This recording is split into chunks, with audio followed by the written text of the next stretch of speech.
Pues vamos a ver el día de hoy. Recuerde que los miércoles vemos temas que tienen que ver con salud divina, sanidad divina y bienestar. Y sabemos que toda persona que no disfruta un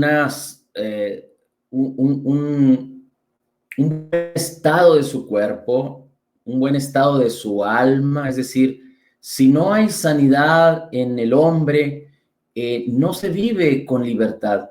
Pero de la misma manera, si no hay bienestar, si no hay prosperidad, si no hay una revelación clara de lo que Jesucristo obtuvo por nosotros en el Calvario, y esto no se manifiesta en nuestras vidas, en nuestro diario vivir, entonces también no se puede vivir con libertad.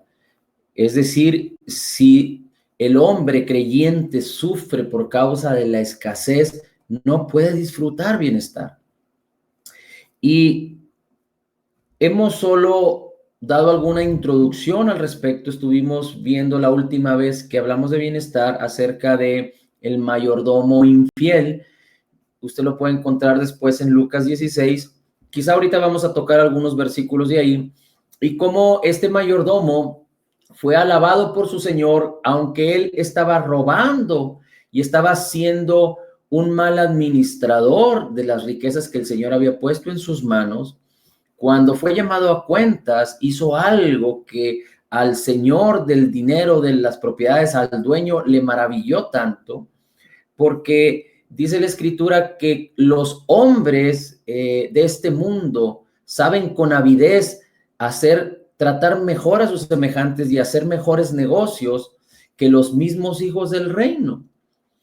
Y esto es que la revelación de la Escritura tiene que ver con que en 2 Corintios 8:9 la palabra nos enseña que la gracia de nuestro Señor Jesucristo, es decir, la obra redentora terminada y completa en el Calvario, que Jesús sufrió, vivió y consumó para favor nuestro o a favor nuestro, incluye, es parte de la redención, de la salvación, la prosperidad, porque dice la palabra ahí mismo en 2 Corintios 8:9, que Él tomó, cargó, pagó por nuestra escasez y nuestra pobreza para que nosotros podamos ser enriquecidos con su prosperidad. Recuerde que en la cruz hubo un intercambio divino. El Señor Jesús nunca tuvo necesidad de nada. Dice la palabra que Dios es dueño del oro y de la plata. Y aunque Jesús no vino a presumir prosperidad, y aunque muchos malinterpretan la condición en la que Jesús estuvo en su ministerio, pero Jesús jamás de los jamases sufrió escasez en su ministerio. Nunca lo sufrió. Quizá haya alguna mala interpretación, pero Jesús jamás sufrió escasez en su ministerio. De hecho, había quien traía la bolsa del dinero, el cual seguramente eran ofrendas, el cual seguramente eran apoyos, contribuciones que les compartían las personas y que ellos utilizaban para dar a los pobres o inclusive para comprar alimento. Pero sabemos que esto no era una limitante para el Señor Jesús, porque el Señor Jesús tanto multiplicaba los panes como los peces. Inclusive hay una historia en donde el Señor Jesús, al pagar las contribuciones al gobierno, al César, manda a Pedro que vaya y pesque un pez, y de ahí va a sacar dinero, de ahí sacó oro para poder pagar sus impuestos. Entonces, el Señor no tenía ninguna limitante, ninguna escasez sufrió, y Él, por haber sido perfecto, Él tuvo que desprenderse de su divinidad, y aunque todo fue creado por medio de Él y para Él, estando en la tierra, Él podía tener, Él tenía el derecho, Él tenía, por causa de ser justo, de apropiarse de cualquier oro y de cualquier plata, y no necesariamente de la plata y del oro que tenían los hombres, pero de la misma naturaleza, la cual no fue necesaria porque el poder de su ministerio fue tan glorioso que nunca tuvo esa necesidad. Pero es muy importante que podamos entender que en la Escritura hay más de 2000 versículos en la Biblia, desde el Génesis y hasta el Apocalipsis, que tienen que ver con el tema de las finanzas, que tienen que ver con el tema del dinero. Hay una paradoja o una aparente controversia entre el pueblo cristiano, porque cuando se habla de las finanzas o del dinero o del bienestar, hay muchos paradigmas, hay muchos escrúpulos, inclusive hay gente que se ofende. Hay gente que cuando se habla del dinero se ofende. Y muchos que escuchan piensan que aquel que predica acerca de las finanzas predica para sí mismo. Pero cuando uno entiende la revelación de lo que la palabra nos enseña acerca de que fuimos puestos como mayordomos para Dios o de Dios en la tierra, de tal manera que lo que tenemos no es nuestro, no nos pertenece, pero le pertenece a Dios y Dios lo puso en nuestras manos para que nosotros con sabiduría, con fe y con amor hagamos uso de ello, de esta mayordomía.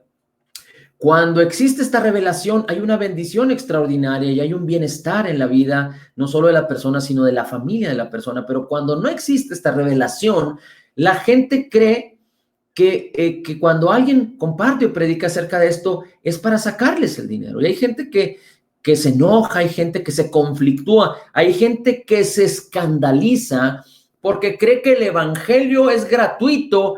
Y claro que el evangelio es gratuito. Claro que el evangelio es gratuito, pero parte del evangelio es que las personas que creen y caminan en el evangelio sean prosperadas, en gran manera enriquecidas. ¿Por qué? Porque el dinero, las finanzas tienen mucho poder. Y este poder bien utilizado, es decir, el dinero no es malo, pero dependiendo de cómo se use el dinero es lo que puede causar problemas. El dinero tiene poder para comprar alimentos. El dinero tiene poder para sustentar a las personas, a las familias. El dinero tiene poder para conseguir hogar, para conseguir un transporte. El dinero tiene poder para hacer bien a los demás. El dinero tiene poder para todas las cosas que tienen que ver con la vida. El dinero tiene poder para todas las cosas que tienen que ver con predicar el evangelio.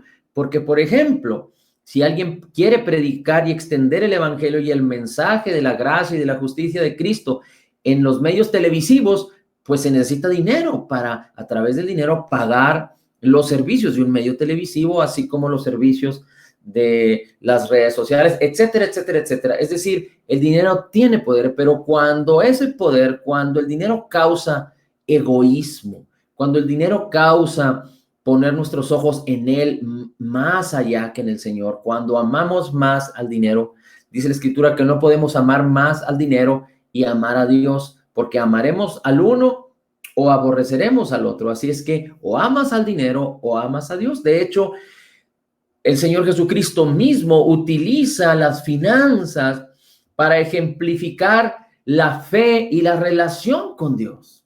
Entonces, es muy importante que el hombre pueda tener la revelación de lo que significan las finanzas en la vida del creyente.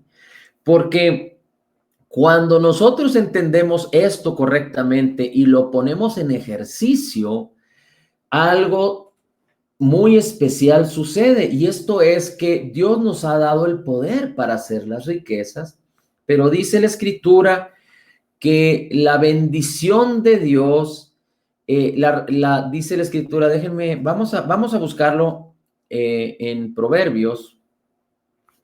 Vamos a ir a Proverbios para confirmarlo con la palabra.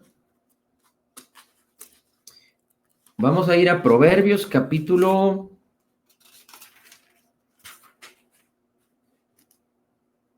10, versículo 22. Proverbios capítulo 10, versículo 22. Dice, la bendición del Señor es la que enriquece. La bendición del Señor es la que enriquece y no añade tristeza con ella. La bendición del Señor es la que enriquece y no añade tristeza con ella. Seguramente hay gente que se enriquece a la manera en la que el mundo lo hace. Pero dice la Escritura en Proverbios que Dios no añade tristeza con la prosperidad o con la bendición o con la riqueza. Pero cuando se hace a través de este mundo o nos fusionamos o utilizamos el sistema del mundo para enriquecernos, entonces hay tristeza, entonces hay esfuerzo, entonces hay cansancio, entonces hay estrés. Y cuando hay cansancio, estrés, tristeza, dolor por conseguir el dinero, se convierte en algo en contra nuestro, porque entonces se produce un amor, un deseo equivocado sobre aquello que nos costó tanto conseguir, como es el dinero. Y entonces la gente ama al dinero. Por eso hay poderosos que ponen sus pies en el cuello de las personas y a través del sufrimiento de las personas se hacen ricos.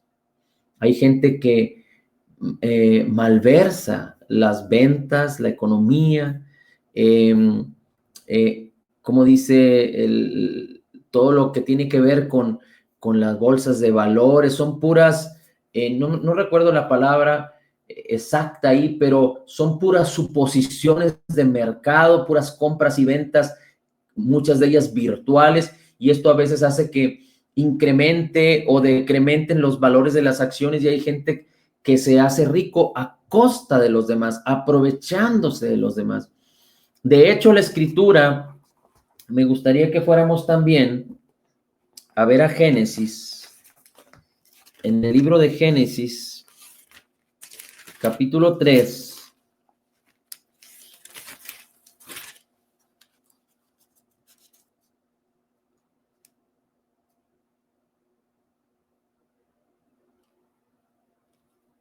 Y vamos a ver en los versículos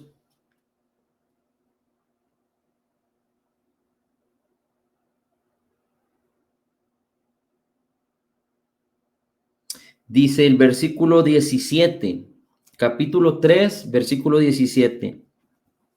Y a Adán Dios dijo a Adán, por cuanto obedeciste a la voz de tu esposa y comiste del árbol de que te mandé diciendo, no comerás de él, maldita será la tierra por amor de ti, maldita será la tierra por amor de ti, con dolor comerás de ella todos los días de tu vida, espinos y cardos te producirá y comerás hierba del campo. En el sudor de tu rostro comerás el pan hasta que vuelvas a la tierra, porque de ella fuiste tomado, pues polvo eres y al polvo serás tornado, perdón. Y el 20 dice, y llamó a Adán el nombre de su esposa Eva. Ahí fue cuando Eva tuvo el nombre de Eva, que hemos dicho ya que Eva tiene algunos significados. Uno de ellos es la madre de todos los creyentes o la madre de todos los que viven, porque a través de la simiente de la mujer es que Jesucristo nació.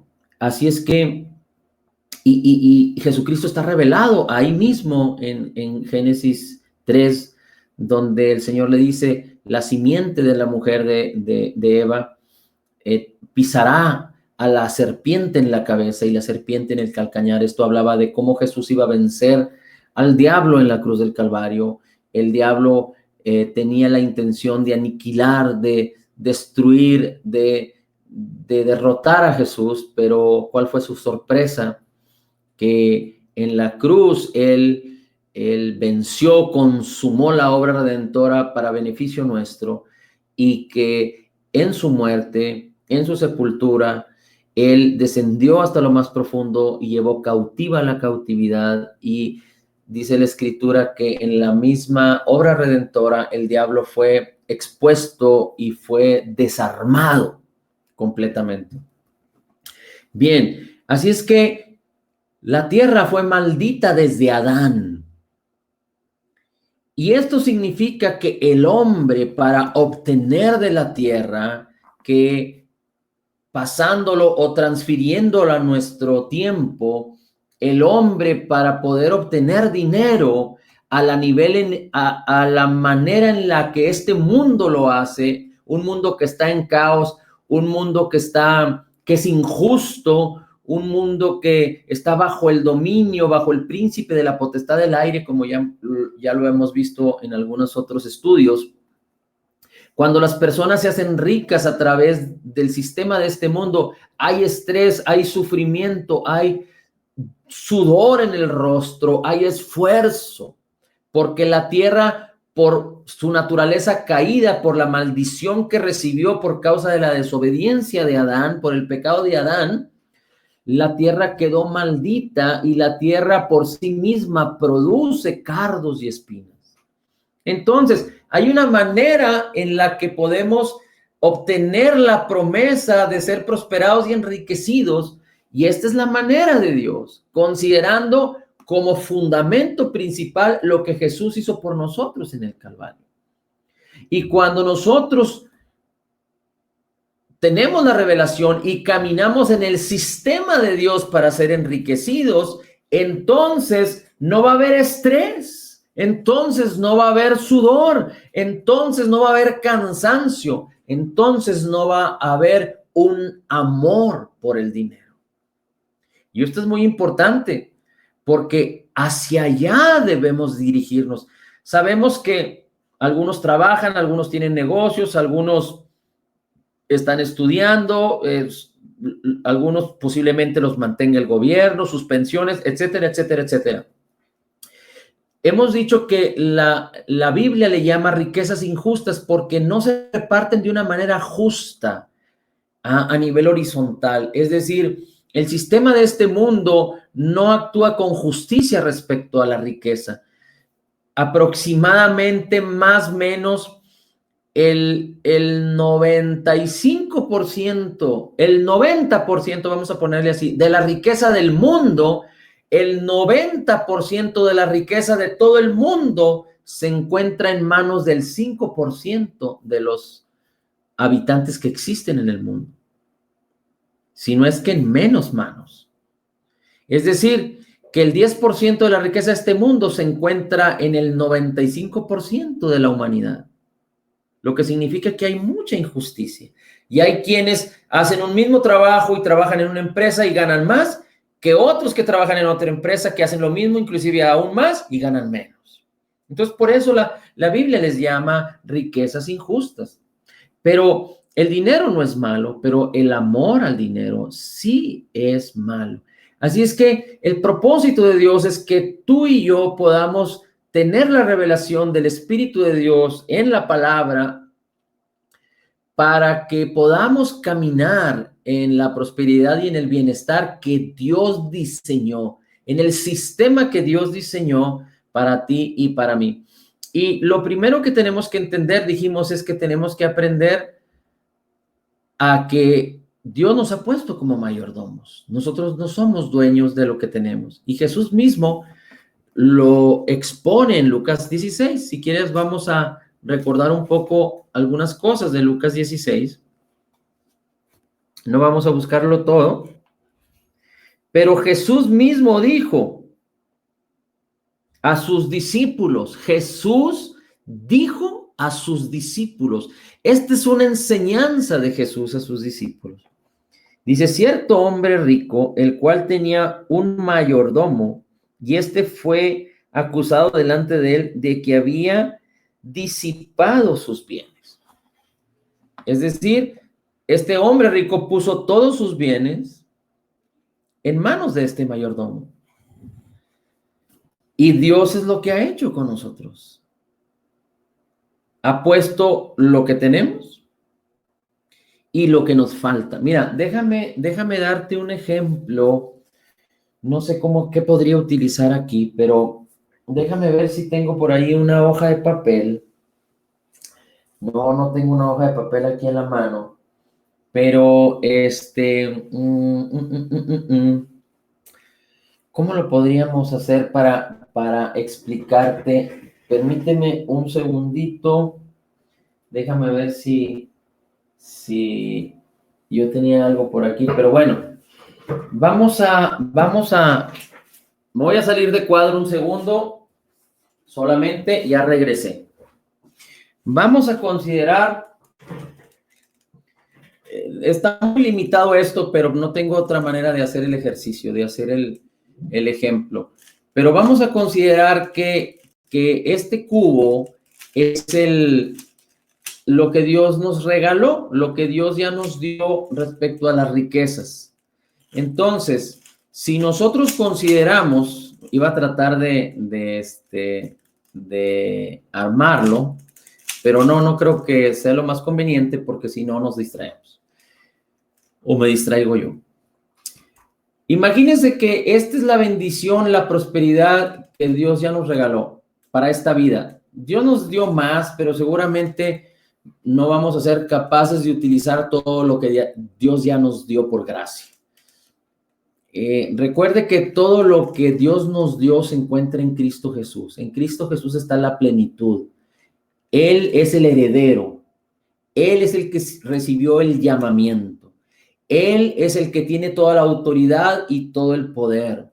Él es el que tiene el nombre que es sobre todo nombre. Este es Jesús. Pero resulta que Jesús, por causa de habernos atraído hacia Él mismo y por causa de que usted y yo le dijimos al Señor, sí, Señor, queremos conocerte, queremos recibirte, queremos recibir tu palabra, creemos en ti, en tu obra terminada, creemos en el perdón de todos nuestros pecados por causa de lo que tú hiciste. Y Señor, creemos en ti como Señor y Salvador nuestro. Entonces, Jesús, por causa de su obra redentora y por causa de que nos dispusimos o le permitimos que nos atrajera a Él, o le recibimos, le aceptamos y no le rechazamos, Él envió su plenitud a través de su Espíritu a nuestros corazones. Gálatas 4:6 dice que Dios envió el Espíritu de su Hijo, Cristo, a nuestros corazones. Y en Colosenses dice la Escritura que en Cristo habita la plenitud de la deidad. Todo el llamamiento de Jesús se encuentra en Él, en su Espíritu, y dice la Escritura que como Jesús es, así somos nosotros, porque el Espíritu de Cristo y nuestro espíritu se amalgamaron, se hicieron uno. Primera de Corintios 6:17. El que se une con el Señor, un espíritu es con Él. Cristo y nuestro espíritu, un espíritu nuevo. Acuérdese que no es buena esta comparación, pero es muy importante que usted pueda entenderlo. ¿Cuál es la diferencia entre un creyente nacido de nuevo y una persona que no es cristiana? Independientemente, cualesquiera que sea la religión que practique. Una vez más, ¿cuál es la diferencia entre un creyente en Cristo nacido de nuevo y cualquier otra persona que no ha nacido de nuevo, aunque sea creyente? Puede haber muchos cristianos evangélicos que dicen ser creyentes, pero no han nacido de nuevo. Muchos católicos que se dicen ser creyentes, pero no han nacido de nuevo. O cualquier otro que proclama o se dice ser creyente de Cristo y no ha nacido de nuevo. O cualquier otra persona que cree en cualquier otra cosa, incluyendo los que no creen en nada. ¿Cuál es la diferencia entre ese grupo de gente y los que son creyentes nacidos de nuevo? Que el hombre natural, el que no ha nacido de nuevo, tiene un espíritu de acuerdo al espíritu que fue con el que se nació por causa del pecado de Adán. La Biblia le llama naturaleza pecaminosa, el viejo hombre, es el espíritu que está bajo el dominio de la potestad del aire. Legalmente, por por causa de no poder apelar a la obra redentora de Jesús, al nombre de Jesús. El creyente nacido de nuevo tiene un espíritu nuevo, creado en la justicia y santidad de la verdad. El espíritu que tenía viejo fue a la cruz del Calvario y ahí murió juntamente con Cristo. Y ahora tenemos un espíritu nuevo, una nueva naturaleza. El que está en Cristo, nueva criatura es, dice la Escritura, 2 Corintios 5:17. De tal manera que entonces el nuevo creyente es una nueva persona en su espíritu. Y nuestra alma y nuestro cuerpo necesitan darse cuenta. Y es por eso que Dios nos entrega su palabra, nos unge con su espíritu, nos dio su espíritu, para que el espíritu por la palabra nos revele, renueve nuestras mentes, pero el espíritu no lo hace si tú no te dispones a leer la palabra, a estudiar la palabra, a conocer la palabra, a entenderla y creerla correctamente, y a permanecer en la palabra, a meditar la palabra, a creer la palabra y a actuar de acuerdo a la palabra. A amar la palabra y atesorar la palabra. Ok, pero entonces, hablando del creyente nacido de nuevo, tiene toda la bendición que Dios ya le concedió por gracia aquí. Dice la Biblia que todas las cosas que pertenecen a la vida y a la piedad ya nos fueron dadas por su divino poder cuando el Espíritu de Dios, el Espíritu de Cristo vino a nosotros. Es decir, todas las cosas, incluyendo lo material. Así es que imagínate que todas las cosas están contenidas aquí. Estas son las riquezas en gloria en Cristo Jesús que tienen que ver con las finanzas. Pero entonces, cuando nosotros no entendemos la revelación de Dios correctamente, yo pensé que iba a poder, pero no pude. Pensé que le iba a poder quitar sí pude, a ver si no lo quiero. Resulta que por causa de no tener la revelación de la palabra y el ejercicio por la fe, acuérdate que la fe sin obras es muerta. Déjame te digo algo, el conocimiento es toda el compendio, la cantidad de hechos y verdades que podemos retener. El entendimiento es el arreglo de cada uno de esos conocimientos, de esos hechos y verdades de acuerdo a las áreas de la vida. Es decir, poder discernir respecto a las cosas, verdades y hechos. Pero la sabiduría tiene que ver con poner en acción ese conocimiento, ese entendimiento. Es decir, el conocimiento es toda la capacidad de verdades y hechos, todo la cantidad de verdades y hechos que tenemos. El entendimiento es como discernir entre qué cosas me sirven y qué cosas no me sirven, o qué cosas sirven para esto y qué cosas sirven para lo otro. Entender correctamente. Pero la sabiduría es poner en acción, es aplicar ese entendimiento. Y cuando nosotros no tenemos el entendimiento y la revelación respecto a las finanzas, respecto al bienestar, respecto a prosperar a la manera de Dios, entonces, aunque tenemos toda esta bendición dentro de nosotros, lista para ser liberada, nosotros por causa de entender incorrectamente, por lo tanto, creemos incorrectamente, entonces la fe no va a poder apropiarse de todo lo que Dios ya nos dio por gracia en Cristo Jesús, y entonces vamos a estar administrando este tipo de cosas. La prosperidad va a estar de esta manera. Pero Dios no nos llamó a eso. Y una de las cosas importantes que tenemos que entender aquí en Lucas 16 es que si vamos a buscar el versículo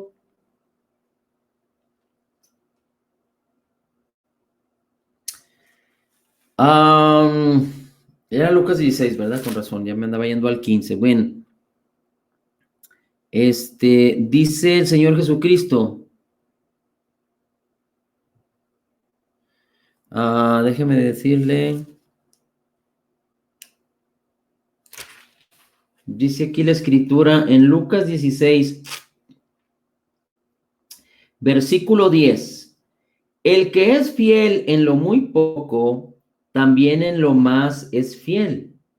Y el que en lo muy poco es injusto, también en lo más será injusto. Pues si en las riquezas injustas no fuiste fieles, ¿quién os confiará lo verdadero? Lo que es verdadero, ¿quién se los confiará? Y si en lo ajeno no fuiste fieles, lo que es vuestro, ¿quién os lo dará? Ningún siervo puede servir a dos señores, porque amará al uno y aborrecerá al otro, o se allegará al uno y menospreciará al otro. Por eso no podéis servir a Dios y a las riquezas. Mire, aquí hay muchas cosas importantes que podemos decir. Una de las primeras cosas que podemos decir es que nosotros tenemos que actuar con sabiduría, actuar con diligencia respecto a las cosas que hacemos para ganar dinero. Si dedicamos más del tiempo debido para poder ingresar, para poder tener un ingreso, entonces estamos equivocando, porque entonces nuestro tiempo va a estar comprado por el esfuerzo que necesitamos hacer para ganar el dinero. Yo recuerdo que una vez una persona dio un testimonio y la persona dijo: yo quiero darle gracias a Dios porque teníamos ya 6 meses, creo, no recuerdo los datos exactos, 6 o 12 meses que la empresa no nos daba la posibilidad de trabajar horas extras. Y usted sabe que si una persona trabaja horas extras, gana más dinero. Entonces él estaba muy contento y estaba dándole gracias a Dios porque la empresa les había autorizado que ya podían hacer horas extras. La pregunta es, ¿eso es lo correcto? En lugar de trabajar 8 horas al día, trabajar 12 o 14 horas al día para tener más dinero. Esa es la manera en la que Dios diseñó para que nosotros pudiéramos conseguir más dinero. O la manera correcta es hacer trampa, participar en cuestiones de dar dádivas y tener conflicto de intereses para tener más dinero. Esa es la manera de Dios. O la manera de Dios es dedicarle a mi negocio 18 horas al día, despertarme pensando en el negocio, dormirme pensando en el negocio. ¿Esa es la manera de Dios? No, ninguna de esas opciones es la manera de Dios. Y no me malinterprete, también la Biblia dice que el que no trabaja, que no coma. Y me refiero a las gentes que están en la edad de trabajar. Así es que es muy importante que nosotros entendamos que dice la Escritura aquí que el que es fiel en lo poco, en lo más será fiel. Pero el que no has podido ser fiel en lo injusto, ¿quién le confiará lo verdadero? Y aquí la Escritura está diciendo que el tema de las finanzas en el reino de Dios es la cosa que menos importancia tiene. Si quisiéramos ponderar las cosas que tienen importancia en el reino, las finanzas es lo que menos importancia tiene. Tiene importancia, pero es la que menos importancia tiene. Y quizá podríamos llamar otras como la manera de administrar los dones espirituales, administrar la fe, administrar el predicar el evangelio, el gozo, la paz, no sé, cualquier otra, la salud, el bienestar, las relaciones, el éxito al compartir, el éxito con la familia, el éxito como padre, el éxito como madre, cualquier cosa de bendición que tenga que ver en el reino, lo que Jesús consiguió por nosotros, el hecho de participar de la gloria de Jesús, el hecho de participar de un corazón restaurado, el hecho de participar de su aceptación, el hecho de participar de otras de sus muchas bendiciones que Dios ya nos regaló, el hecho de vivir abundantemente. Todas estas cosas, dice, tienen más valor que las finanzas, de tal manera que las finanzas es como el arranque para el creyente. Es como el punto de partida, es el primer escalón de la fe, las finanzas. Porque cuando nosotros entendemos que Dios nos llamó como mayordomos, entonces vamos a entender que no podemos amar lo que no es nuestro. Y lo que sí es nuestro es el Señor. El Señor nos llamó hijos y sí podemos amar a nuestro Padre. Pero cuando no entendemos la manera de Dios para hacer las finanzas, las riquezas, entonces vamos a sufrir, vamos a padecer, vamos a sudar, vamos a tener estrés y vamos a creer que lo que Dios nos dio, perdón, que lo que el trabajo nos dio es la deuda por nuestro esfuerzo. Y entonces vamos a amar nuestro esfuerzo y vamos a amar el dinero. Por eso, una forma natural, carnal, y no es que sea pecado, pero no creo que sea muy correcto. Cuando uno tiene pérdida de algo que ha comprado, no sé, que le roban un celular, le roban un carro, le roban una casa, se le quema a una persona una casa, pierde dinero en una negociación o le roban en el banco, qué sé yo, las personas se sienten mucho y se duelen mucho. De hecho, a veces hay hasta discusiones entre las personas por causa de las cosas materiales. Una persona puede enojarse de tal manera contra otra persona porque a lo mejor la otra persona sin querer le rompió, pisó, se sentó arriba de unos lentes que valían 1,000 o 2,000 pesos. La pregunta es, ¿2,000 pesos es el costo de la amistad entre dos personas? ¿Qué acaso este mundo no dice que las cosas que valen la pena no tienen valor? Pero el sistema de este mundo ha hecho que los hombres se sientan cuando pierden un bien material que han conseguido con esfuerzo. Y el sistema de este mundo hace que las personas amen lo que han ganado con tanto esfuerzo, inclusive aunque sea aprovechándose de los demás. Pero Dios no nos ha llamado así. Lo primero que tenemos que entender es que dice la Escritura que las finanzas es la cosa más básica de la fe. Es nuestro punto de partida.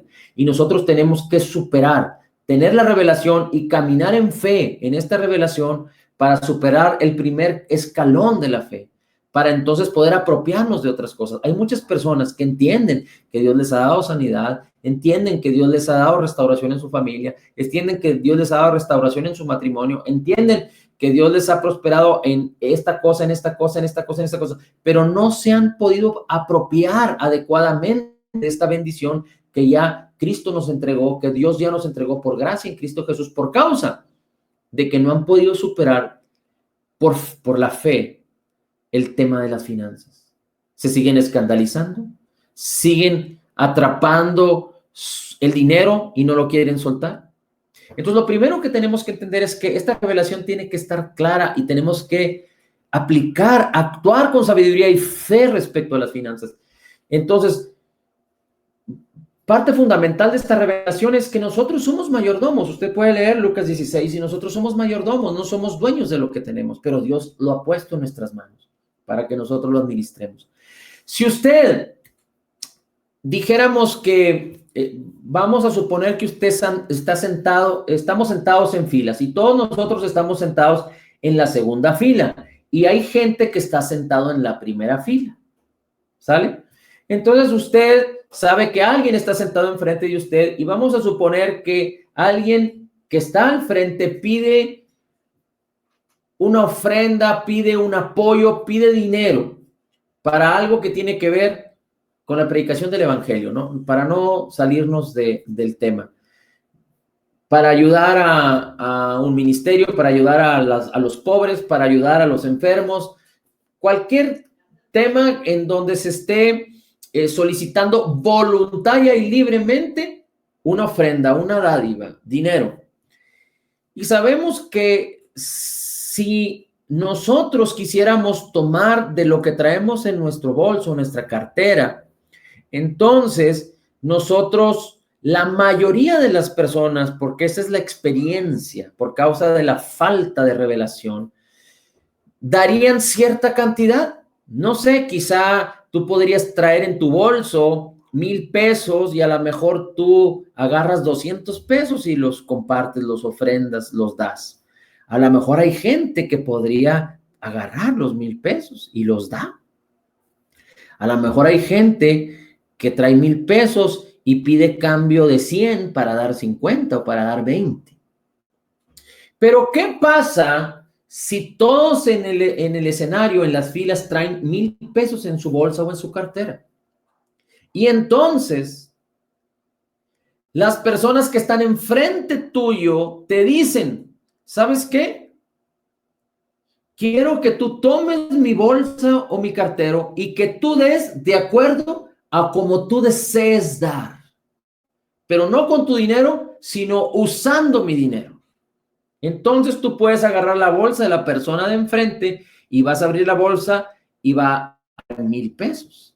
Y si aquella persona te dijo, tú da como tú quieras, yo no tengo ningún problema. Puedes dar desde todo lo que tengo hasta una parte de lo que tengo. Entonces para ti no sería ningún conflicto dar 200, 300, 500 o hasta los mismos 1,000 pesos.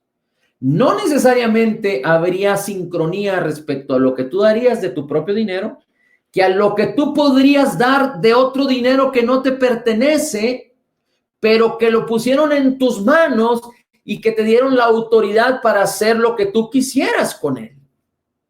No te lo regalaron, pero lo pusieron en tus manos para que tú de ese dinero que no te pertenece, tú dieras a la petición que se está dando. No sé si me explico, pero yo creo que es muy claro.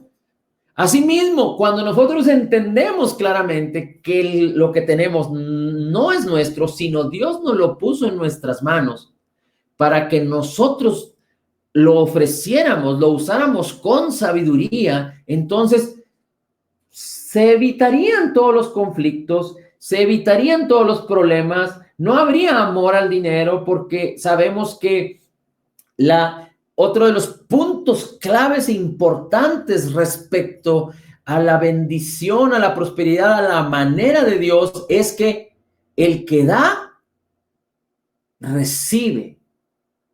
Dad y se os dará. Y tú das y recibes medida buena, apretada, remecida, rebosante, darán los hombres en tu regazo, dice la Escritura.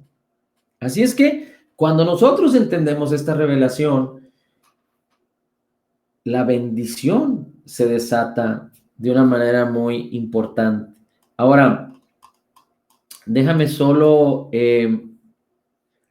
es tan importante que si nosotros podemos entender la revelación y caminar en fe al respecto, entonces nosotros podremos tener confianza plena en Dios. Cuando no puedes sobrellevar esto, cuando te escandalizas o cuando no puedes actuar con libertad al respecto, tu confianza en el Señor no va a estar plena ni va a estar completa. No lo va a estar. Ahora, déjame decirte también que hay un paradigma interesante e importante que no me voy a meter mucho en él, pero simplemente lo voy a presentar aquí y que es el paradigma del 10%. Porque muchos piensan que el 10% le pertenece a Dios y entonces el 90% nos pertenece a nosotros. Y hay quienes ni el 10% piensan que le pertenece a Dios. Le dan un 2%, un 1%. Y hay quienes primero confabulan y hacen tru con su dinero para que después de todos los gastos les quede menos dinero y de ese dinero les dan el 10 o el 5 o el 2 a Dios. Pero la realidad es de que este también es un paradigma, porque si estamos hablando que Dios nos enseña que somos mayordomos, ni el 10 ni el 90 nos pertenecen. Todo nos pertenece, todo le pertenece a Dios y Él lo ha puesto en nuestras manos. Así es que hay quienes dicen que los diezmos eran del antiguo pacto y ya no son del nuevo pacto, pero déjeme decirle que cuando hablan del antiguo pacto hablan de la ley de Moisés, en donde se daban los diezmos y donde se daban ofrendas y donde se daban una serie de contribuciones y atributos en donde no era el 10%, sino venía dando como el 30% a fin de cuentas anual de todos los ingresos anuales por familias. Pero déjeme decirle que los diezmos aparecen en la Escritura, es decir, este 10% aparece en la Escritura desde Abraham, y Abraham fue muchos años antes de Moisés.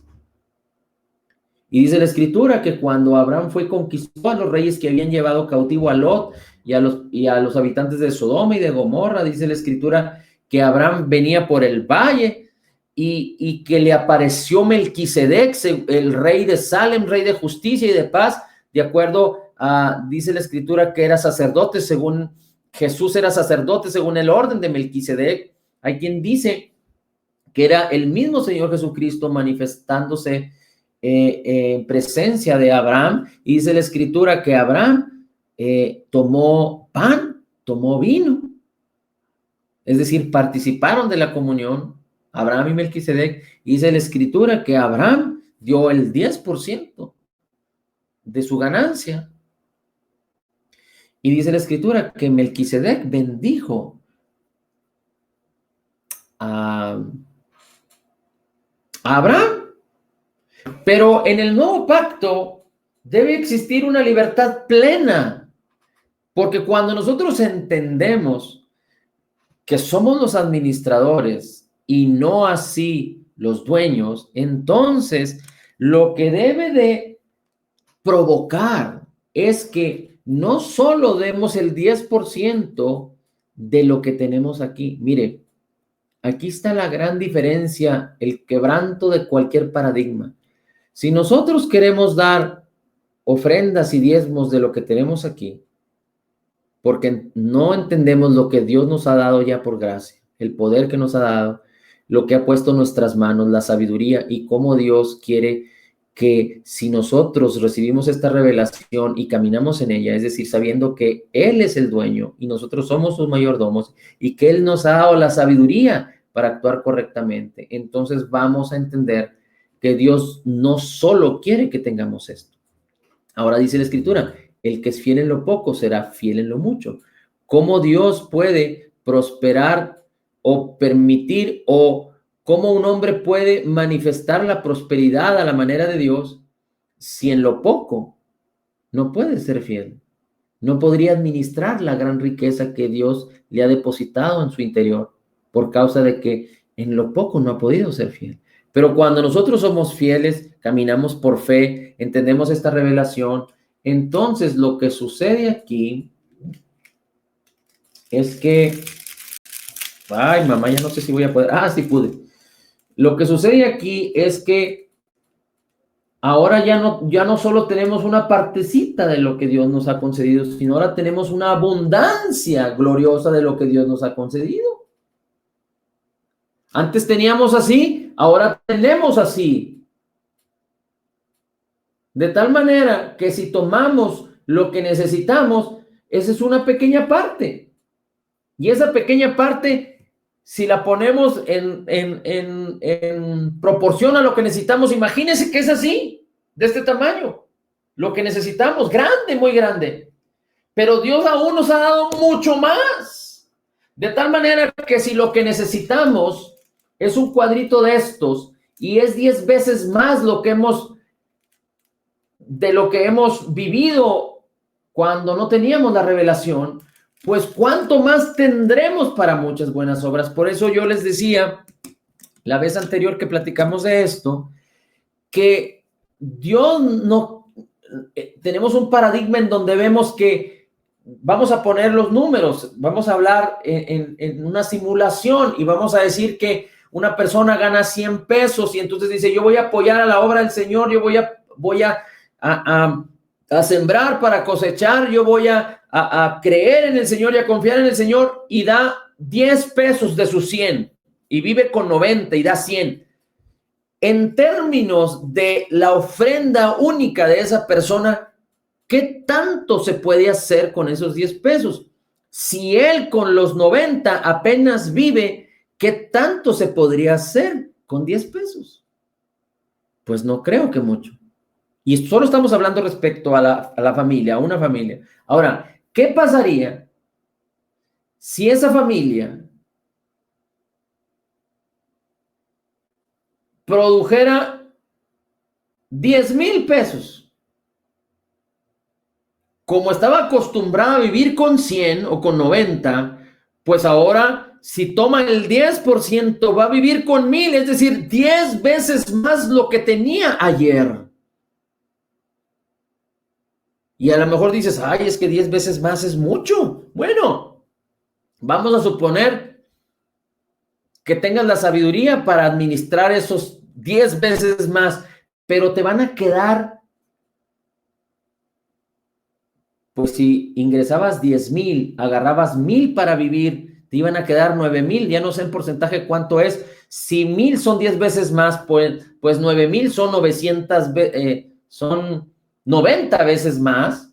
Y eso, es decir, tú te quedas con 1,000 y 9,000 los siembras en la obra del Señor, los siembras al Señor, lo das al Señor. Entonces, no significa que estás dando 9 meses más lo que tú usas al Señor y que te estás quedando corto. No, al contrario. Ahora Dios te dio 10 veces más para que tú vivas, pero hay 90 veces más para que tú siembres. Esa es la manera en la que Dios nos ha llamado a vivir.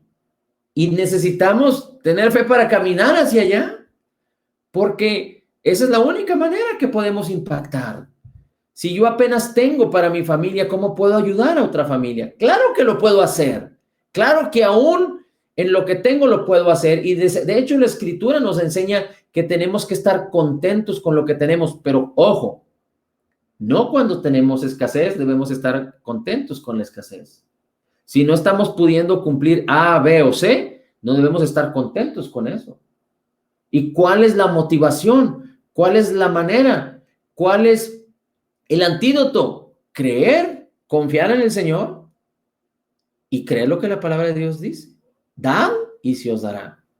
Ahora, quisiera terminar este tema con algo que viene en la Escritura en 2 de Corintios 9, porque también tenemos otro gran paradigma ahí y a veces no entendemos. Entonces, Dios te ha llamado a cosas grandes y a que el primer peldaño, el primer paso de la fe, que es confiar en el Señor respecto a las finanzas, tú no tengas problema con eso, para que todo lo demás lo puedas apropiar sin ningún problema. Solo quiero repetirte otra vez esto: cuando a veces los sueños no se han cumplido en nuestras vidas respecto a A, B o C, es porque no hemos aprendido el primer paso, no hemos podido brincar el primer escalón, no hemos podido subir al primer escalón con éxito, que tiene que ver con confiar en Dios respecto a las riquezas, sabiendo que somos administradores y como administradores debemos actuar con sabiduría para dar, sabiendo que Él nos va a retornar, sabiendo que Él nos da el poder de hacer las riquezas. Es como el ejemplo que te puse la vez pasada. Aquel hombre que fue ahora a pedir oración con el pastor y el pastor le dijo, ¿qué es lo que quieres que oremos? Y el hombre le dijo, bueno, es que no tengo trabajo, entonces necesito que me ayude a orar para que Dios me dé un trabajo. Ok, ¿de cuánto quieres? ¿Qué tipo de trabajo quieres? ¿Cuánto quieres ganar en el trabajo? Y esta persona dijo, bueno, es que nosotros somos una familia modesta.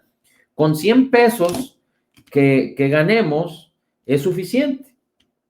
Vamos a suponer que eran 100 pesos al mes, perdón, al día. Con 100 pesos es suficiente. Somos una familia modesta, no necesitamos nada más. Entonces el pastor le dijo, bueno, ¿y tú crees que Dios puede darte esos 100 pesos? Dice, pues yo creo que sí, somos una familia modesta y no necesitamos más. Bueno, pero ¿tú crees que Dios no podría darte más de esos 100 pesos? Bueno, es que seguramente Dios sí me puede dar más, pero yo solo necesito 100 pesos, así es que le agradecería mucho que si pedimos por esos 100 pesos para que Dios me dé ese trabajo de 100 pesos, porque no necesitamos más. Entonces este pastor dijo, bueno, vamos a orar y voy a orar al Señor por 1,000 pesos, que te dé un trabajo de 1,000 pesos. Y como tú eres un hombre que tiene una familia modesta, cuando el Señor te dé el trabajo, tú vas a agarrar los 100 pesos de tu modestia y los otros 900 pesos los vas a traer a la iglesia y los vas a ofrendar a la iglesia. Entonces, Dios no es un Dios que escatima, Dios es un Dios que ya nos bendijo. Recuerde, el paradigma o la controversia está en con que si Dios nos va a bendecir o Dios ya nos bendijo, si Dios va a hacer o Dios ya hizo. Bueno, Dios ya nos bendijo en todo lo que tiene que ver con lo espiritual, pero no estoy hablando con el hablar en lenguas o tener visiones o hablar palabras proféticas. No, estoy hablando que todo lo que tiene que ver con la vida y la piedad, que ha de manifestarse en el mundo, en el reino material, ya nos fue dado en el reino espiritual. El reino espiritual está sobre el reino natural.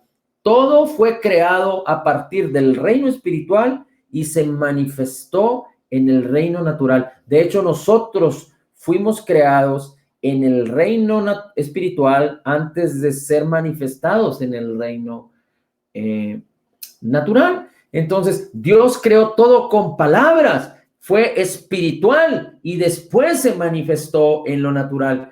Entonces, Dios nos bendijo con toda bendición que usted y yo necesitamos y ya está en Cristo Jesús, que mora su espíritu en nosotros, ya está todo ahí. Entonces, a veces decir que Dios nos va a bendecir es pensar que Dios está esperando en los cielos abrir las ventanas de los cielos o abrir los cielos para bendecirnos, lo cual ya sucedió cuando Cristo Jesús murió por nosotros y cuando tú y yo le recibimos. Pero esto que está en el espíritu debe manifestarse en lo natural y es a través de nosotros creer y actuar en la sabiduría de la fe, en la sabiduría de la palabra. Bien, Segunda de Corintios, capítulo 9, y vamos a ver primero el versículo 6. Dice, por esto digo, el que siembra escasamente también segará escasamente, y el que siembra abundantemente segará también abundantemente. El que siembra escasamente segará escasamente, y el que siembra abundantemente, abundantemente segará. Dios no está refiriéndose aquí, su gracia no se refiere a la cantidad con la que tú siembras. Tú puedes tener un terreno de 1 hectárea y tú puedes sembrar semilla correspondiente a esa hectárea, semilla de maíz, semilla de frijol. Y si tú siembras la hectárea completa, tú vas a cosechar la hectárea completa y vas a cosechar con abundancia. Pero si tú teniendo la hectárea completa y teniendo la semilla completa para sembrarla, solo siembras 1/10 parte o solo siembras 1/5 parte o una 20ª parte o la mitad, no vas a cosechar de acuerdo al potencial que tú tenías para cosechar. Asimismo, si tú tienes 100 hectáreas, no porque tú sembraste 1 hectárea y el otro sembró las 100, Dios te va a bendecir menos a ti o Dios te va a hacer que prospere tu semilla menos. Es decir, tu semilla va a prosperar de la misma manera que aquella persona, si estamos hablando de los mismos frutos, de la misma semilla. Sin embargo, la persona va a cosechar 100 veces más, pero tu cosecha va a ser abundante. Te lo voy a poner en términos claros. Recuerda que el Señor Jesucristo alabó a la mujer que dio 2 dracmas a las ofrendas. Y el Señor Jesucristo habló claramente y les dijo, algunos de ustedes dan mucho dinero, pero lo dan por conveniencia y lo dan de lo que les sobra. Pero esta mujer dio quizá la cantidad más pequeña, pero dio de todo lo que tenía. Y la ofrenda de esta mujer fue recibida con agrado, pero la ofrenda de los hombres que daban con alevosía, con ventaja y de lo que les sobraba, no fue recibida con agrado. Entonces no se trata de cantidad. Si uno ofrenda 5 pesos y otro ofrenda 500, no se trata de que el que ofrendó 500 va a prosperar más que el que ofrendó 5 pesos, siempre y cuando las proporciones de los ingresos sean correspondientes. Es decir, si una persona tiene ingresos de 1,000 pesos y siembra 5 pesos, entonces está sembrando de lo que le sobra. Y si una persona tiene 1,000 pesos y siembra 500, está sembrando casi de la mayoría de lo que tiene. Pero yo más bien me refiero al porcentaje de lo que cada quien siembra, de acuerdo a sus ingresos. Ahora, dice la Escritura que cuando sembramos escasamente es cuando no entendemos la revelación de la siembra y la cosecha. Es cuando la gente se escandaliza. Es cuando no hay entendimiento y las personas dan por obligación, dan por necesidad o dan por compromiso. Y cuando uno siembra abundantemente es cuando uno tiene libertad para sembrar, sin ningún conflicto. Ahora dice el versículo 7, cada uno como propuso en su corazón, así debe de dar, no con tristeza o por necesidad, porque Dios ama al dador alegre.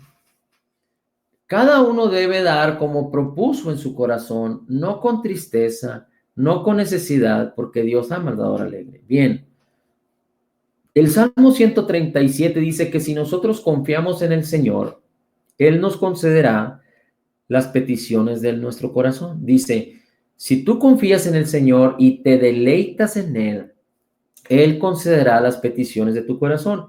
Y no estamos hablando de las peticiones carnales del corazón del hombre, porque quizá hay gente que esté casada y que quisiera tener otro esposo, o hombres que quisieran tener otra esposa. Ese es un deseo carnal. O hay gente que pudiera codiciar la casa del vecino, ese es un deseo carnal. Dios no va a conceder los deseos carnales de las personas, sino antes bien, los deseos del Señor son de acuerdo a su voluntad, a su naturaleza, que es buena, agradable y perversa. Perdón, buena, agradable y perfecta. Lo siento, una corrección aquí es importante. La bendición que procede de Dios, la voluntad de Dios, la naturaleza de Dios es buena, agradable y perfecta. Buena, agradable y perfecta. Una disculpa por esa equivocación. La voluntad de Dios es buena, agradable y perfecta.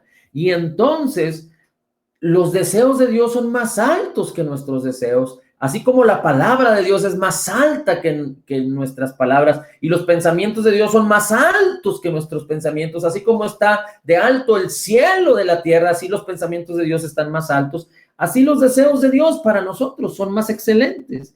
Y la idea es que tú aprendas a deleitarte y a confiar en el Señor para que Él deposite esos deseos en tu corazón de acuerdo a su palabra, y entonces esos deseos conciban y manifiesten en este mundo la realidad, se hagan realidad en tu vida. Entonces podríamos decir que Dios está concediendo esos deseos que te van a hacer feliz, a mantenerte en armonía, a que disfrutes la vida, a que disfrutes la abundancia, etc. De la misma manera, dice la Escritura, cada uno debe proponer en su corazón. Cada uno debe proponer en su corazón, pero no debemos tener pensamientos egoístas, pensamientos de menosprecio, pensamientos de obligación, pensamientos de que si no doy, me voy a condenar o alguien me va a reclamar. Dice, nadie debe dar por tristeza, ni por necesidad o por obligación. No debe haber esos pensamientos aquí, no debe haber condenación aquí. Porque mira, más allá de que tú des o no des, de que tú entiendas la revelación o no la entiendas, de que tú la apliques en sabiduría o no la apliques, Dios te sigue amando igual. Amén. Dios te sigue amando igual. Dios nunca te va a condenar porque tomas o no tomas lo que Él te está diciendo. Pero si tomas lo que Él te está diciendo, vas a ser feliz. Y si no recibes lo que Dios nos está diciendo, entonces vamos a padecer, vamos a sufrir. Dios nos sigue amando igual. Y sigue siempre manteniendo dispuesta la oportunidad de caminar en su sabiduría. Pero si no queremos caminar en ella, pues vamos a padecer, vamos a sufrir, no vamos a deleitarnos, no vamos a haber realizado nuestros sueños, los sueños más preciosos de Dios en nuestras vidas. Pero Dios no nos condena por ello. Porque la salvación es por gracia, no es por obras. La salvación es por gracia a través de la fe. Así es que ya somos salvos, ya somos hijos de Dios, pero yo creo que a nadie le gusta padecer, pero bueno, hay gente que si así lo decide, Dios le da el derecho a decidir. No estamos hablando de decidir por Cristo, estamos hablando de decidir tomar o caminar en la bendición de Dios o no. Entonces, pero es muy importante que lo entendamos. Dios no te condena, Dios no se enoja contigo, te sigue amando y siempre va a estar disponible esta sabiduría y esta revelación para ti, para que tú camines en ella. Si tú caminas en ella, vas a vivir en cielos abiertos. Pero si tú decides caminar a la manera del mundo y no caminar en la revelación del Señor, seguramente vas a batallar, seguramente vas a sufrir, seguramente va a haber sudor en tu rostro, va a haber estrés, va a haber preocupación, vas a tener frustración. Y Dios no te llamó a esto. Es decir, Dios hace las cosas para tu beneficio. Dios hace las cosas y nos las enseña en su palabra para nuestro beneficio. Amén. Así es que cuando dice que propongamos en nuestro corazón es el deseo. Tenemos que no tener un corazón endurecido ni un corazón insensible, pero con un corazón que sabe escuchar la palabra de Dios, que sabe escuchar la voz de Dios y que pone sobre todo el deseo del corazón de Dios. Es como tú eres el administrador de los bienes de Dios y en tu corazón conoces cuál es la voluntad de Dios respecto a esos bienes. Es como si Dios te hubiera mandado las instrucciones de qué hacer, poner en acción la sabiduría de Dios. Es como si Dios te hubiera mandado las instrucciones de qué hacer y tú las tienes abrazadas, atesoradas en el corazón para ponerlas en acción. Aquí están las instrucciones de Dios en su palabra.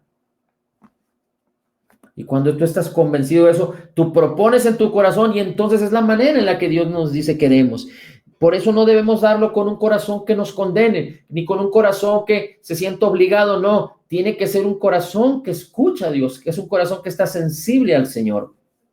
Y es importante que entendamos que Dios no es un Dios de ocurrencias, ni es un Dios espontáneo, y es un Dios que no estaba preparado. Porque también hemos dicho, no me gusta este ejemplo, pero también hemos dicho que cualquiera que va a un restaurante, pues va preparado con dinero porque sabe cuánto le va a costar la comida. Aquel que va al cine o aquel que va a comprar un carro, pues, o aquel que va a entrar en un proyecto, pues la sabiduría dice que tiene que estar preparado.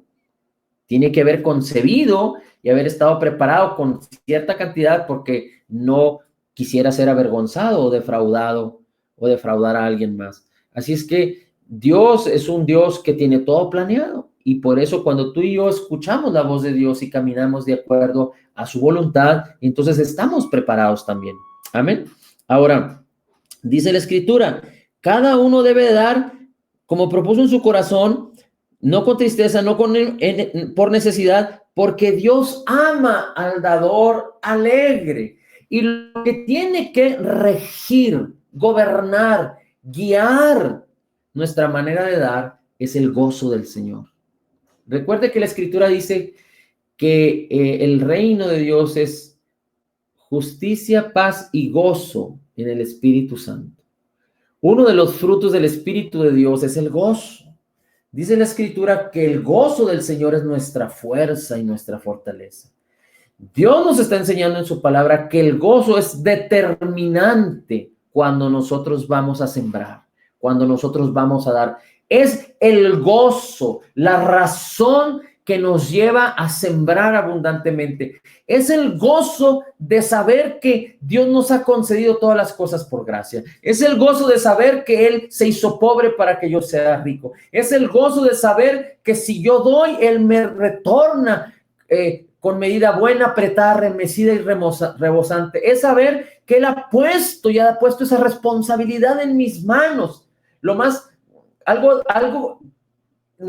solo me ha dado el poder para hacer las riquezas en su nombre, sino que Él me dice que la bendición que proviene de Él no causa tristeza, pero es sin esfuerzo, actuando en la sabiduría. Es el gozo de saber que Él tiene cuidado de mí. Es el gozo de saber que Él me dice, si tú buscas el reino de Dios, todas las demás cosas de las cuales tienes necesidad vendrán por añadidura, porque Él causará de que la añadidura sea enviada. Así como Él envió primero a Jesús y con Él todas las cosas, así cuando nosotros ponemos nuestro corazón y nuestra delicia en la justicia de Dios, en el reino de Dios, que es Jesús, que es poner nuestra delicia en Jesús, entonces todas las cosas vendrán por añadidura, sin esfuerzo, sin preocupación. Nosotros nos ocupamos del Jesús, nosotros nos ocupamos de creer, y ya sea que trabajemos, tengamos negocio, recibamos pensión, lo que sea, sabremos que Él no solo causará ese retorno de bendición con poder, sino que también nos dará lo suficiente para hacer muchas buenas obras. Lo voy a poner en estos términos respecto a las buenas obras. Una buena obra es que tu familia tenga todo lo que necesita y quizá un poquito más. Esa es una buena obra. Esa es una buena obra. Pero así como Dios te ha llamado a que apliques, a que te ejercites, a que tengas lo suficiente para esa buena obra, Dios te ha llamado para muchas otras obras como esa. Muchas más, muchas más. Ahorita lo vamos a ver en el versículo que sigue. Pero el gozo es el que debe de regir cuando tú siembras, cuando tú entiendes las finanzas y gozarte y alegrarte de que Dios es la fuente de tu provisión. Por eso el Señor también insiste, tú puedes ser un multimillonario aquí, tener grandes posesiones, pero cuando mueras te vas a ir sin nada. Así es que no hagas tesoros en la tierra donde el orín y el corrompen, sino que haz tesoros en el cielo. El gozo es determinante, así como el amor y la paz son determinantes en nuestra manera de actuar, en nuestra manera de decidir, así como la sabiduría de Dios opera en todas las acciones cuando actuamos en fe, así el gozo es una parte importante entre muchas otras partes que debemos actuar con gozo. Es cuando el gozo lo impartimos o permitimos que fluya a través de regir, guiar, gobernar al dar. Es tan importante que podamos entender esto. Y por último, así es que gózate, no te preocupes, no te preocupes. Es más, las finanzas no deben de ser una preocupación en tu vida. No lo deben de ser. Y si tú has padecido mucho tiempo al respecto, es importante que haya un rompimiento de cualquier paradigma. Lo que estás haciendo no ha funcionado, quizá, pero cuando Dios trae esta revelación y tú escuches a la voz de Dios, cosas sorprendentes van a suceder. Así es que es importante que tú te prepares, que tú sueñes, que tú te imagines, que tú seas sensible a los deseos y a la voluntad de Dios, porque hay oro molido, tus manos son oro molido, tu vida es un tesoro en las manos del Señor. Amén. Y por último, dice el versículo 8, y poderoso es Dios para hacer que abunde en nosotros o en vosotros toda gracia, para que teniendo todo lo suficiente en todas las cosas, abundemos para muchas buenas obras. Él es el que da simiente al que siembra y es el que da pan al que come. Recuerda, aquel que siembra, siembra mucho más de lo que come. Aquel que siembra, siembra mucho más de lo que come. Este principio es el mismo. Dios quiere que tú tengas todo lo suficiente para comer. Y cuando habla de comer es toda la bendición que necesita la familia. Pero cuando habla de sembrar es todas las muchas buenas obras, las cuales Dios te capacita o te capacitó en tu espíritu con su gracia y quiere capacitar tu mente y tu corazón a través de su gracia, con la palabra, con la revelación que el Espíritu Santo te esté trayendo, porque a tu mente, a tu corazón, porque ahora sí que si ponen en nuestras manos un tesoro tan grande para administrarlo, realmente es por gracia. Pero es importante que entendamos que para poder administrar más y más y más de lo que Dios ya nos dio y que está ya listo para ser liberado en el reino espiritual, necesitamos ser fieles. Más, más y más y más y más. Hasta poder encajar con gozo y júbilo en las palabras de 2 Corintios 8, 9 y las palabras de 2 Corintios 9, 6, 7, 8, 9 y 10. Para poder encajar en la historia de Lucas. Y hemos dicho también que en Lucas está descrito que muchos te recibirán en las moradas celestiales y te darán gracias por causa de que tú sembraste. Cuando nosotros sembramos, cambiamos las vidas de las personas. Y no me estoy refiriendo a que tú le des a un pobre, porque quizá si tú le das a un pobre, pues vas a hacerlo feliz un día o un mes. Ahora, si tú mantienes a un pobre, no necesariamente pudiera hacerlo más sabio si ese pobre es una mujer que no puede trabajar o son niños que tú los vas a mantener hasta que puedan valerse por sí solos, pues es una gran bendición y tú vas a bendecir a una persona. Pero me refiero en el ámbito general, cuando tú siembras, sea para los pobres, para los enfermos, para que el evangelio sea predicado, para que el evangelio se extienda. Hay gente que no, lo voy a poner en estos términos, hay gente que yo no voy a poder alcanzar, jamás voy a poder alcanzar para que conozcan a Cristo. Pero hay gente que quizá tú sí la vas a alcanzar. Y yo soy uno. Y tú eres uno, pero ustedes son muchos. Y si yo voy a alcanzar a tanta gente y tú vas a alcanzar a tanta gente, pues muchos vamos a alcanzar a mucha gente. Esta es una multiplicación, pero déjame decirte que no solo vas a alcanzar a gente a través de lo que tú aprendas, enseñes, vivas y compartas, que eso es súper valioso y eso es lo más importante, a lo cual creo que cada uno de los que estamos aquí fuimos llamados y a lo cual fuimos llamados todos los que se han conectado durante todos estos tiempos. Pero más allá, pero inclusive o añadido a esto, es que cuando nosotros sembramos sin saber, cuando sembramos en el evangelio sin saber, se alcanzan más personas son bendecidas, y eso es cuando la palabra dice, muchos te recibirán en los lugares celestiales y te darán gracias por causa de que tú sembraste para esta obra, tú sembraste para hacer esta obra, y por causa de esa obra, aquel conoció a Cristo, escuchó un mensaje, escuchó un video, escuchó algo, y vino a la verdad, y vino al conocimiento de Cristo por causa de tu participación. Así es que es por eso que tenemos que aprender a caminar y a fluir en esta revelación que es el principio de nuestra fe. No, es importante que no me malinterprete. El caminar en las finanzas que está descrito en la Biblia, que es una enseñanza que el mismo Señor Jesucristo utilizó para ilustrar la relación con Dios, para ilustrar la fe, es una enseñanza que debemos entender. Es parte de la obra redentora de Jesús en el Calvario, es parte de que en el sistema de este mundo se requiere.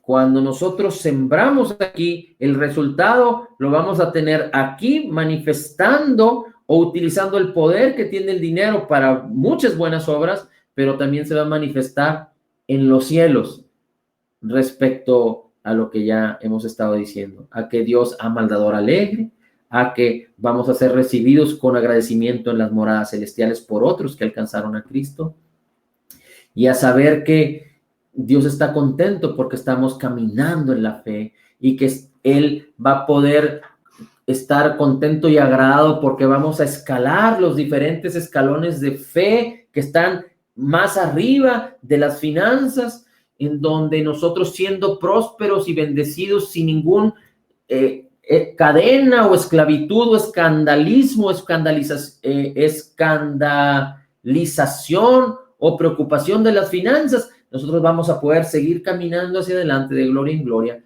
para que lo que es nuestro nos sea otorgado, para lo que tiene valor podamos apropiarnos por ello a través de la fe y que nada sea obstaculizado por causa de no tener un corazón generoso, por causa de no entender esta revelación. Recuerde, el primero que dio fue Dios.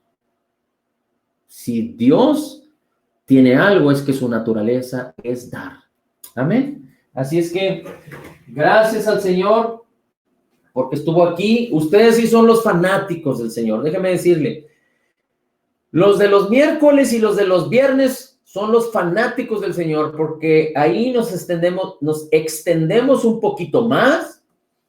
Y recuerde que donde hay mucha bendición, muchos son los llamados, pero pocos son los que vienen.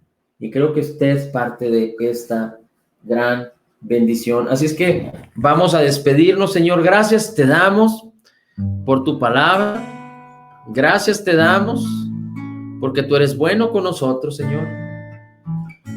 Y en el nombre de Jesús, Señor, que esta palabra, que es una semilla que tú nos has regalado, venga a nuestro corazón a producir, a ser concebida y a producir fruto, mucho fruto, Señor. Y respecto a esta revelación, abre nuestros ojos, alumbra los ojos de nuestro entendimiento, Señor. Abre mis ojos, oh Cristo, abre mis ojos, Señor. Yo quiero verte, yo quiero verte. Señor, no solo queremos verte y oírte en esta promesa, en la promesa de las finanzas, en la promesa de que nos has llamado a ser prósperos, en la promesa de que somos tus mayordomos y has puesto en nuestras manos esta gran responsabilidad.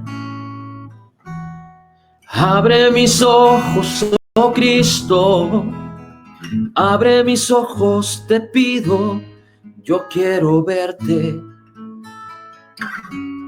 yo quiero verte y verte exaltado en lo alto, brillando a la luz de tu gloria. Derrama tu poder y amor mientras cantamos santo, santo, santo. Santo, santo, santo. Santo, santo, santo. Santo, santo, santo. Yo quiero verte. Señor, bendito sea tu nombre. Por la fe en ti y en tus promesas y por lo que has hecho por nosotros, Señor, y en esa libertad a la cual nos has llamado, porque nos trasladaste del reino de las tinieblas a tu luz admirable, al reino de tu amado Hijo, en esa libertad, y por fe confesamos que somos totalmente perdonados, perfectamente justificados, altamente favorecidos, profundamente amados, grandemente bendecidos, más que vencedores en Cristo Jesús, y como Jesús es, así somos nosotros en este mundo. Gracias, Señor, porque con libertad podemos decir que somos la justicia de Dios en Cristo Jesús. Por eso, Señor, gracias por darnos la oportunidad de recibir cada día de la abundancia de tu gracia y del regalo de tu justicia, y asimismo sembrar en el reino de Dios, en el nombre maravilloso y precioso de Cristo Jesús. Amén, amén y amén.